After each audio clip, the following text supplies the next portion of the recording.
Olá, tudo bem? Bem-vindo ao canal Viver de Renda. Se inscreva no canal, deixe seu like e compartilhe com os amigos. Nos siga também no Instagram Viver de Renda Canal. Os canais são complementares. Há vários posts que eu faço no Instagram que complementam os conteúdos dos vídeos que eu publico aqui no YouTube. Então vale a pena estar sempre acompanhando os dois. Meu nome é Clóvis Faleiro, sou formado em administração de empresas, consultor empresarial e invisto na Bolsa desde 2006. E esse canal Viver de Renda eu criei com o objetivo de compartilhar com vocês as minhas experiências, as coisas que eu fui fazendo ao longo desses 14, quase 15 anos como investidor, e o que funcionou, o que não funcionou, o que deu certo, o que não deu certo, e dessa forma as lições que eu fui aprendendo, inclusive nos momentos que eu errei, porque os erros para mim sempre foram uma espécie de alavancas que me levaram a seguir em frente, a ir adiante. Então aqui eu compartilho essas experiências, essas minhas histórias, para que isso de alguma forma possa ajudar vocês a fazer escolhas, a tomar decisões e performarem melhor os seus investimentos. Esse dia de hoje é sexta-feira, é o dia já do nosso tradicional café com ações. Então eu convido a todos vocês a tomar um bom café conosco. O café, a gente sempre fala isso, é a bebida preferida, uma das bebidas preferidas do brasileiro, né? E o Brasil vem se destacando na produção de cafés especiais, do café arábica, né? E são cafés de excelente qualidade. Antigamente iam todos para o mercado internacional e de 10, 12 anos para cá tem tido uma demanda cada vez crescente do brasileiro pelos cafés arábica, pelos cafés especiais. Isso é uma excelente notícia porque a gente começa então a provar o café que é considerado um dos melhores do mundo. Hoje, como a gente está falando em cafés especiais, eu vou fazer um breve resumo para vocês sobre o café colombiano. O café colombiano ele é considerado um dos melhores do mundo. E por que tem essas características o café colombiano? Por que tem essa fama, vamos dizer assim? Porque o cultivo do café ele se espalhou principalmente na agricultura familiar da Colômbia e ele foi desenvolvido em pequenas propriedades, mas em áreas de grande altitude. Essa é a grande característica do café colombiano, sempre produzido acima de 1.200 metros de altitude, chegando a 2.000, 2.200 metros de altitude. Essa é a altura, né, a altitude onde eles são plantados, são cultivados. O solo vulcânico também, na Colômbia, é extremamente fértil e por isso você soma aí a altitude, o clima, o solo e tudo isso gera essa química perfeita para a produção dos cafés especiais. O café que eu estou tomando não é da Colômbia, mas é da Chapada Diamantina, de uma cidade chamada Piatã, que fica a 2.200 metros de altitude. Por isso mesmo, Piatã é considerada uma cidade que produz cafés no mesmo padrão de qualidade dos cafés da Colômbia, porque possui também questões geológicas, né, questões climáticas, altitude, tudo isso contribui para que o café da região seja um café de excelência. Então, os cafés colombianos eles acabam surgindo aí, despontando no mundo inteiro como um café que merece ser conhecido por conta dessas características da região. Vale a pena vocês experimentarem. Aqui no Brasil você pode encontrar os cafés colombianos nas lojas da Starbucks que vendem o pacotinho de 250 gramas do café da Colômbia. Então fica a sugestão. Bom, vamos fazer o nosso giro de notícias e por onde nós vamos começar. Primeiro, uma coisa leve, uma recomendação de leitura fim de ano. Foi lançado na terça-feira dessa semana, nos Estados Unidos e aqui no Brasil, o livro de memórias do ex-presidente Barack Obama. É um livro bem interessante, eu adoro biografias e a leitura, para você que quer crescer pessoalmente, na sua carreira profissional, quer crescer como investidor, a leitura é fundamental. E o que ler?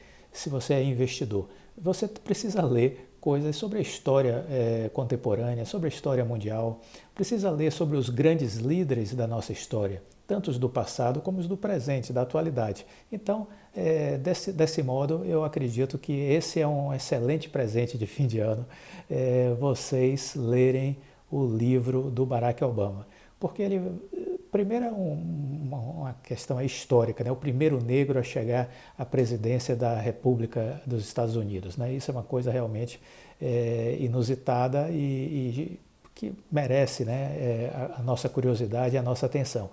Além disso, fora essa questão racial que ele teve que enfrentar, a própria questão do momento difícil, né? Porque o Obama chega ao poder logo após a eclosão da crise de 2008, que abalou as economias globais, né? Foi um grande crash e ele teve que conviver com essa realidade e enfrentar os dilemas desse momento, né? Onde havia aí milhares de famílias destroçadas com dívidas imobiliárias, grandes empresas, vamos dizer assim, tremendo, em vias de decretarem falência. Então foi um momento, vamos dizer assim, efervescente, né? Um momento de grande tensão, de grande problemática com relação à economia americana, à economia global, e o Barack Obama conduziu o país durante esse período. Então acredito que esse livro de memórias, não li ainda, mas acredito que ele certamente trará boas reflexões para a gente, boas ideias, né? É sempre recomendado que a gente possa estar a par da visão de mundo de um homem como o Barack Obama, que esteve à frente de uma das maiores nações do mundo, né? Liderando a maior economia global. Então eu acho que fica aí a dica de leitura para todo mundo. Bom, uma outra notícia que é interessante, saiu no canal Bloomberg, fala o seguinte, que o Jorge Paulo Lemann, que é um dos homens mais ricos do Brasil, dono da Ambev, das lojas americanas, de outras tantas empresas, o Lemann, ele está usando uma parte da sua fortuna pessoal no combate ao coronavírus, né? Então ele está financiando testes com a vacina da AstraZeneca no Brasil. Ele tem feito uma parceria com a Fundação Bill e Melinda Gates no combate aí a doenças, e a fundação dele, a Fundação Lemann, ela está trabalhando fortemente aí no combate ao coronavírus. Inclusive, ele está fazendo uma doação para a construção de uma fábrica que vai produzir as vacinas contra o Covid aqui no Brasil. Se juntou a outras organizações e estão mobilizando aí cerca de 100 milhões de reais para a instalação de uma fábrica no Rio de Janeiro que vai produzir 30 milhões de doses da vacina da AstraZeneca por mês. Então isso é uma coisa digna de elogios, né? E que mostra, né, que a gente precisa olhar para esses homens que realizaram grandes coisas, esses homens que ganharam, que construíram impérios, que construíram fortunas, porque o que a gente tem visto é que muitos desses homens têm um lado filantrópico, um lado de responsabilidade social muito grande, né? Então eles ganharam dinheiro, mas eles procuram de alguma forma encontrar um jeito de retribuir à sociedade, de retribuir ao mundo o que eles ganharam. Eu acho isso bacana porque é uma forma de você contribuir para construir um mundo melhor, né? Porque ninguém é uma ilha, uma empresa não é uma ilha. Não adianta você ter uma empresa próspera cercado por miseráveis, né? Por violência, por doenças. Então você tem que participar da prosperidade do mundo e não apenas querer a prosperidade para você mesmo. E a gente tem sempre que bater palmas para essas iniciativas. Eu sempre procuro olhar o lado positivo dessas iniciativas. Eu sou uma pessoa que sempre procuro reconhecer e valorizar essas experiências, entendeu? Esses exemplos, seja de empresas ou de pessoas. Então eu acredito muito nessa possibilidade que empresas e empresários têm de construir um mundo melhor. E tudo isso eu acho que a gente precisa exaltar e bater palmas e reconhecer. Então, parabéns aí para o Lemann por essa iniciativa.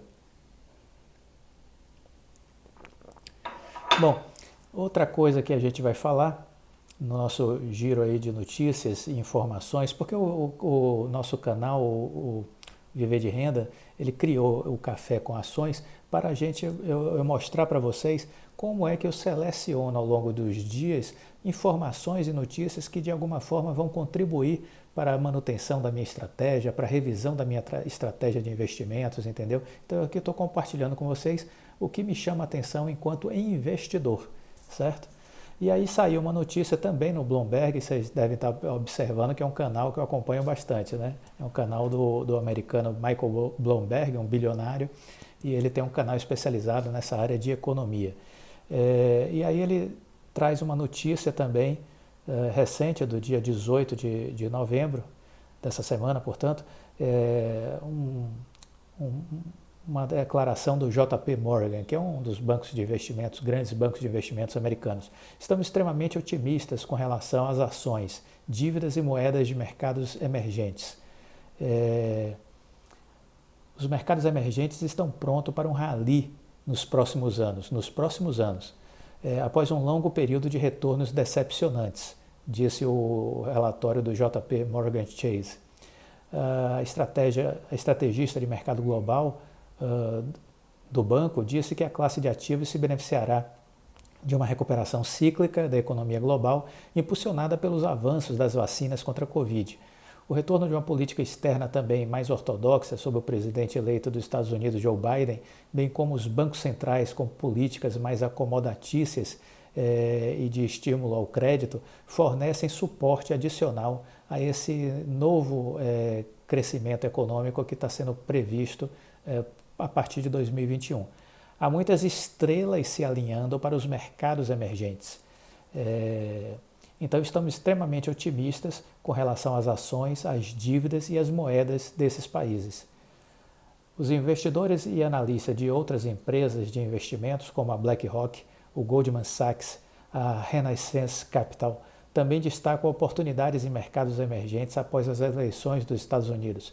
O estrategista do JP Morgan disse que o cenário é positivo e que vai beneficiar um amplo grupo de ativos de diversos países em desenvolvimento. Surgirão oportunidades no norte da Ásia, no setor de tecnologia e em diversos outros cantos do mundo. Então, está aí um pouco de previsões com relação a 2021, né? Em relação à economia e os investimentos.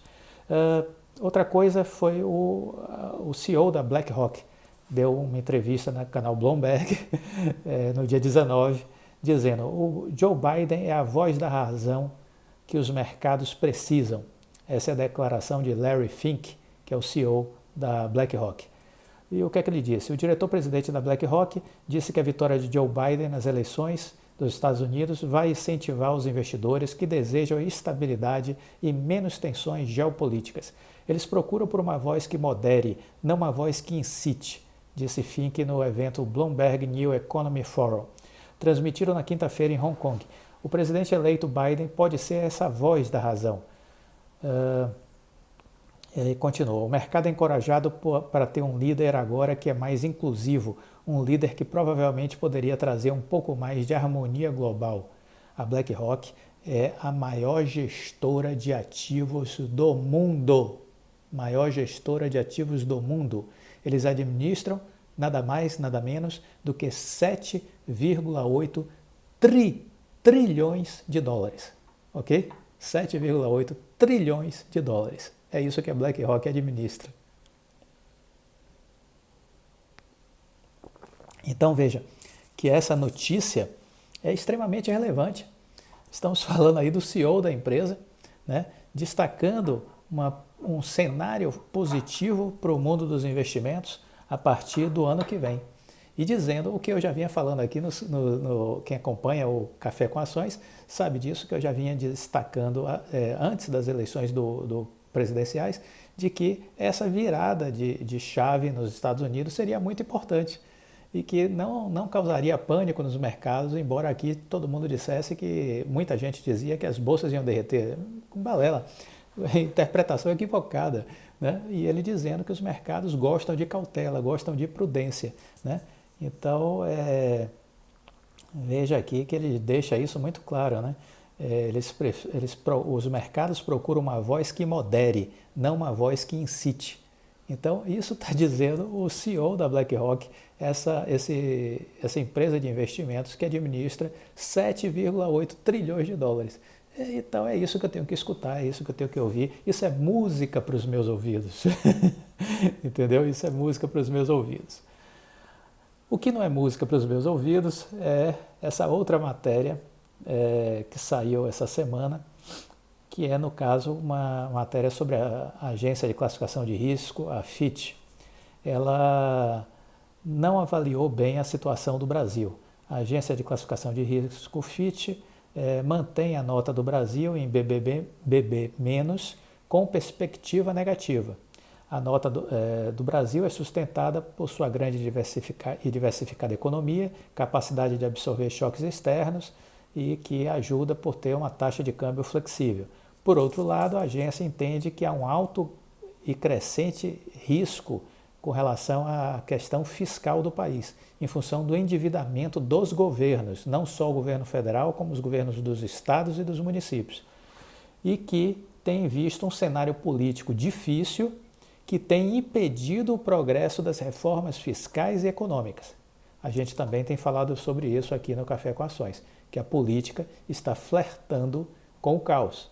Os nossos políticos em Brasília estão dançando lá no Congresso Nacional na beira do precipício.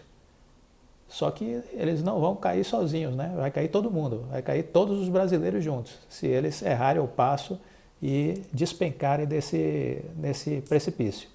E aí está a agência de classificação de risco. Aí alguém me diria, e tem alguma relevância essa opinião da agência de classificação de risco? Tem, porque os investidores estrangeiros escutam o que essas agências dizem. Entendeu? Os investidores estrangeiros escutam o que essas agências de classificação de risco dizem.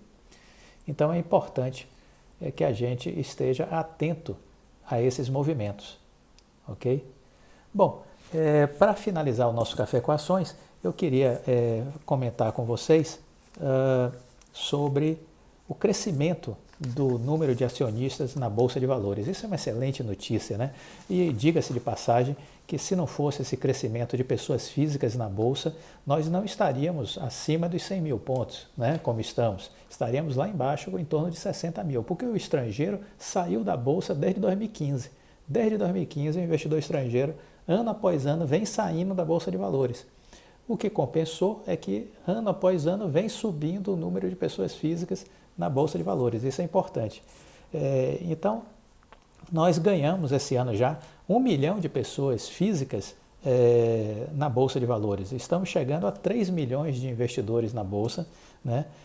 O que é um número expressivo, porque nunca houve esse número de investidores no Brasil, é um recorde histórico. Por outro lado, ainda muito pequeno, é apenas 1,5% da população brasileira. É nada, entendeu? Não é nada, mas demonstra um crescimento e a gente tem que reconhecer a importância disso, né?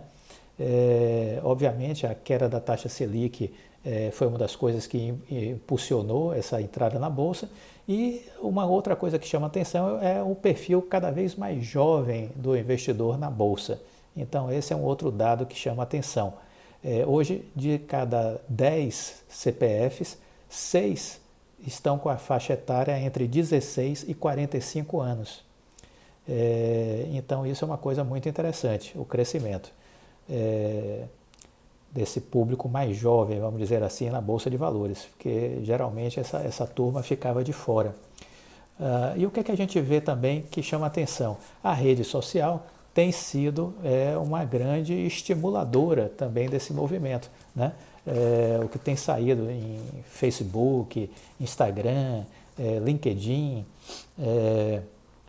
no YouTube, né? Há uma presença cada vez mais de influenciadores digitais, né? Falando sobre a Bolsa e tudo. Isso é bom, mas o que a gente precisa é estar atento, sobretudo os novatos, porque a Bolsa ela está dentro do mercado de renda variável. Renda variável varia, entendeu?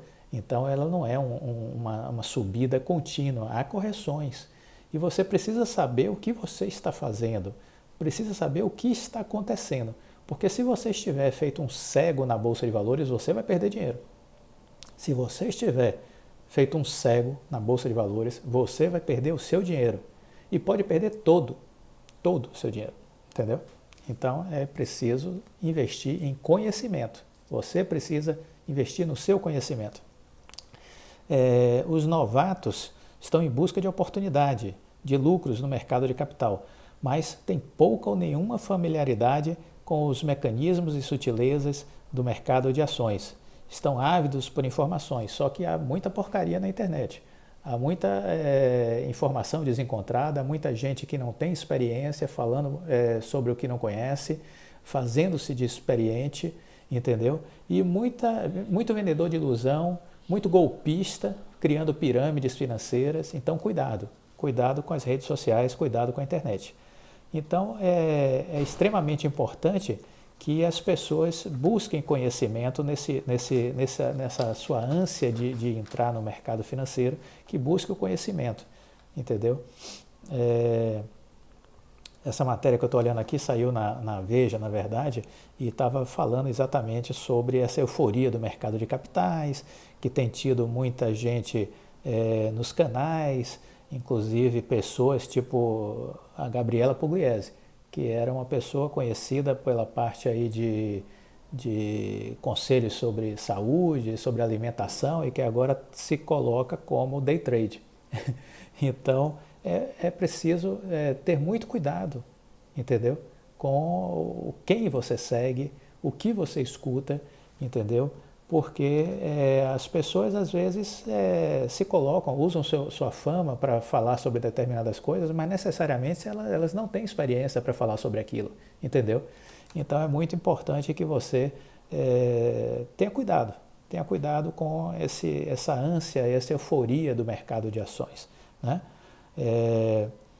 Mas, por outro lado, vamos olhar o lado cheio do copo, é que está crescendo o número de investidores, isso é muito bom, porque essas pessoas estão segurando a Bolsa, estão fazendo a Bolsa crescer, as pessoas quando compram ações ajudam as empresas, então é uma forma de financiar as empresas para que elas possam crescer também, então isso é muito legal.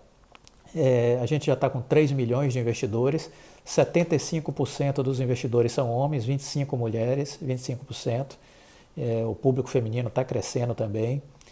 Os jovens de 26 a 35 anos estão mais presentes, são já 952 mil pessoas nessa faixa etária de 26 a 35, quase 1 milhão de pessoas, né? Mas que investem menos, investem apenas 8,05 do que é investido hoje na Bolsa. O valor médio desses novos investidores é na faixa de R$ 1.622. Apenas 1% da população que está na Bolsa investe mais de R$ 500 mil, né? A grande maioria, 30% investe até R$ 500, 11% entre 500 e R$ 1.000, 13% entre R$ 1.000 e R$ 2.000, 16% entre R$ 2.000 e R$ 5.000, 11% entre R$ 5.000 e R$ 10.000, 15% entre R$ 10.000 e R$ 50.000 de investimentos. E aí vai diminuindo, né? 3% entre 50 e 100 mil, 2% entre 100 e 500 e 1% mais de 500 mil de investimento. 48% dos investidores têm mais de 5 ativos em sua carteira. Quem conhece a nossa estratégia de investimento, que eu já compartilhei a minha, né? Eu procuro ter entre 5 e no máximo 7 ou 8 empresas, não mais do que isso. São Paulo continua liderando o ranking de investidores, é o estado que mais tem pessoas na Bolsa, seguido de Rio de Janeiro, Minas Gerais, Paraná, Rio Grande do Sul e Santa Catarina. Então veja que é região sudeste e região sul que concentra a maior parte dos investidores, né? A Bolsa ela deu um salto em número de pessoas, né? Em 2002 eram 85 mil pessoas e hoje, 2020, ou seja, 18 anos depois, a gente chegou a 3 milhões de investidores. Isso é muito bacana.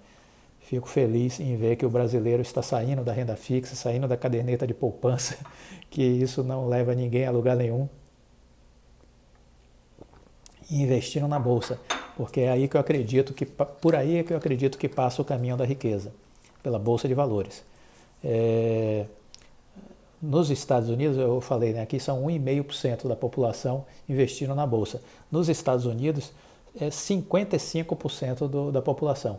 Veja vocês, 55% da população americana investe no mercado de renda variável. E 80% das riquezas das famílias americanas está aplicada em ações. 80% da riqueza das famílias está aplicada em ações. Então isso é uma cultura maravilhosa que se tem nos Estados Unidos, por isso que o americano é rico, né? Por isso que os americanos têm um padrão de vida de mais qualidade comparado com o Brasil. Óbvio que lá também tem pobreza, tem gente pobre, mas quando a gente pega a média do americano e compara com o Brasil, a gente vê que lá é uma condição de vida muito melhor. E o que mostra, um outro dado estatístico aqui interessante é que na Índia, que é um país mais pobre que a gente, na Índia são mais de 27 milhões de investidores na bolsa local. Mais de 27 milhões. Então a gente quando olha, a gente já está com 3 milhões, legal, mas veja que a Índia já tem 27 milhões de indianos investindo na bolsa. A bolsa hoje está com 395 empresas listadas, né? Outras 2 dezenas estão na fila para abrir capital nos próximos meses. Então a bolsa só está crescendo. O investidor estrangeiro continua, vamos dizer assim, muito mais saindo do que entrando, embora agora em novembro tenha entrado 15 bilhões de recursos de investidores estrangeiros, no ano saiu cerca de 77 bilhões dos investidores de reais, dos investidores estrangeiros, né? Então são esses os dados da nossa bolsa. Isso é um dado animador, mas fica aqui a minha sugestão. Invista em conhecimento, conhecimento é o seu maior patrimônio. Cuidado com o que você enxerga aí, com o que você escuta nas redes sociais, na internet. Escolha pessoas que vocês sintam confiança, que vocês percebam que já têm uma trajetória, que têm uma experiência e que tenham resultados, né? Que demonstrem que tenham resultados, porque isso é importante para que você siga realmente a experiência de quem vive no mercado já há algum tempo, e não principiantes que estão apenas usando da sua popularidade para explorar um novo nicho de mercado, né, para gerar recursos e depois até começar a vender cursos, porque é a indústria que está aí, né, a indústria de venda de cursos de tudo quanto é tipo, prometendo que você vai ficar rico. Esse foi o nosso Café com Ações de hoje. Espero que vocês tenham gostado. Compartilhem com os amigos. Nos sigam no canal. Vejam também o nosso Instagram. E um bom final de semana e até a próxima. Tchau.